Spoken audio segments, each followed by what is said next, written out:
యువతులారా, విశ్వవిద్యాలయాల్లో చదువుకుంటున్న మేధావులారా, బుద్ధిజీవులారా, పరిశ్రమలో పనిచేస్తున్న కార్మికులారా, చూశారా ఈ దేశంలో మీతోటి మనుషులు ఆదివాసులు 9 మందిని పాలక వర్గాలు చంపేశారు, మీరు మౌనంగా ఉంటారా, మీరు ఆలోచించరా అనే ప్రశ్న వేసినప్పుడు ఈ దేశం అంతా కదిలిపోయింది.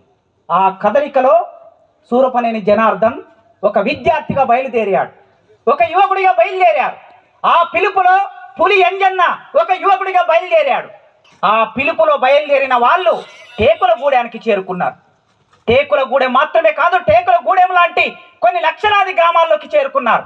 ఈ టేకులగూడెంలోకి వస్తే ఎవరు ఎక్కడికి వెళ్ళాలి? ఈ దేశంలో కార్మికులు అంటే సొంత ఆస్తి లేని వాళ్ళు అంటాం. ప్రపంచంలో ఎక్కడైనా కార్మికులు అంటే సొంత ఆస్తి లేని వాళ్ళు. 2 చేతులు తప్ప కంపెనీలోకి వెళ్ళి పనిచేసే ఒక నట్టు కానీ ఒక పాన కానీ ఏది కూడా తమది కాని మనుషులు కార్మికులు. అట్లే ఏది కాని మనుషులు ఈ దేశంలో, భారతదేశంలో ఎవరు ఉంటారంటే దళితులు ఉంటారు. దళితులకి భూమి ఉండదు, దళితులకి గౌరవం ఉండదు, దళితులు కాళ్ళకి చెప్పులు తయారు చేసిన వాళ్ళే తిరిగి చెప్పులు వేసుకునే అవకాశం ఉండదు. అట్లాంటి గ్రామాల్లోకి, టేకులగూడెంలోకి, దళితవాడల్లోకి ప్రవేశించి బైబిల్ పట్టుకున్న యేసోబన్న దగ్గరికి నక్సల్బరి నిప్పురవ్వ ప్రవేశించింది. ఆ నక్సల్బరి నిప్పురవ్వ ప్రవేశించినప్పుడు ఈ గ్రామం మండుతూ ఉన్నది. అయ్య చేసిన అప్పు కిందికి దొరల్లా జీతగాడ, 6 ఏళ్లకి జీతం ఉంటివా దొరల్లా జీతగాడ, మీసమన్న మలువక ముందే దొరల్లా జీతగాడ, కాసగడ్డి కుప్పగొడితివా దొరల్లా జీతగాడ. 70వ దశకంలో 60వ దశకంలో ఈ దొర అనేవాడు ఎందుకున్నాడు? దొరకి ఒక మాదిగ వాళ్ళు జీతం ఎందుకున్నారు? స్వాతంత్రం వచ్చిన తర్వాత కూడా ఈ అసమానత ఎందుకు కొనసాగుతున్నది? ఈ ప్రశ్న మొదలైంది. స్వాతంత్రం వచ్చిన తర్వాత కూడా భూమి మాకెందుకు రాలేదు? ఈ ప్రశ్న మొదలైంది. స్వాతంత్రం వచ్చిన తర్వాత కూడా పరిపాలనలో మా భాగస్వామ్యం ఎందుకు లేదు? ఈ ప్రశ్న వేశారు. అందుకే ఈ ప్రశ్నకి సమాధానం, ఈ ప్రశ్నకి పరిష్కారం పోరాటం తప్ప ఇంకొక మార్గం లేదు. అనివార్యంగా అవతల నుంచి యుద్ధం చేయడానికి ఆయుధాలు పట్టుకొని వస్తున్నప్పుడు చేతిలో ఉన్న కొడవలు, గొడ్డలు, రంపమో, కట్టెనో ఏదో ఒకటి పట్టుకొని నిలబడక తప్పని పరిస్థితి. ఇదిగో ఇక్కడ మనం నిలబడ్డ ఈ నేల యేసోబన్న కన్నీళ్లతో, రక్తంతో తడిసి పేద ప్రజలకు పంచిపెట్టిన నేల. ఏం చేశారయ్యా ఈ 60 ఏళ్ళు 70 ఏళ్ళు ఈ విప్లవకాలు ఏం చేశారంటే, ఇదో ఈ ఊరిలో ఒక 100 కుటుంబాలు జీవించడానికి కావలసిన భూమిని పంపిణీ చేశారు. ఒక్క ఊరా, ఒక ప్రాంతమా, ఒక జిల్లానా, ఈ దేశవ్యాప్తంగా కొన్ని లక్షల ఎకరాలని ప్రజల పరం చేశారు.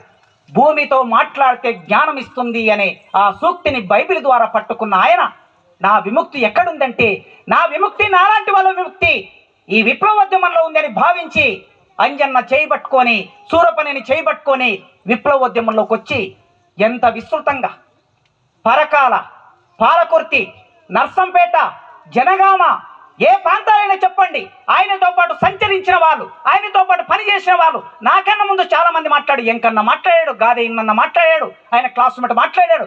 ఇంతమందితో సంచరించాడు ఆయన, ఇంతమందితో స్నేహం చేశాడు, ఇంతమందిని కలిశాడు, ఇన్ని గ్రామాలను ఏకం చేశాడు. దొరకి వ్యతిరేకంగా జరిగిన పోరాటం మళ్ళీ ఎక్కడికి వస్తుంది?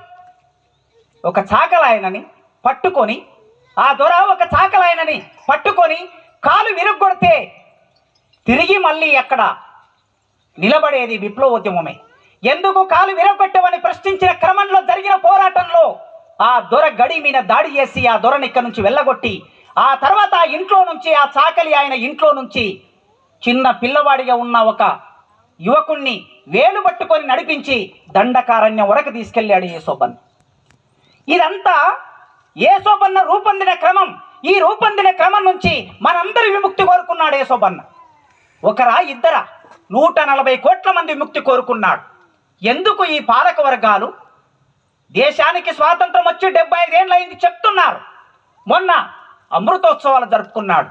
అమృతం అంటేనే మాకందనిది, అమృతం అంటేనే మాకెన్నడూ అందనిది.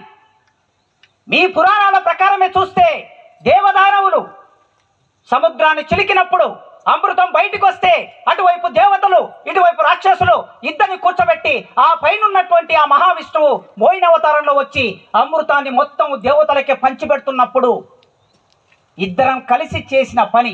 ఇది ఒక మిత్తే కావచ్చు, ఇదొక పురాణమే కావచ్చు. అంటే దోపిడి పురాణం నుంచి కొనసాగుతుంది అనే విషయం మనకు అర్థం కావాలి.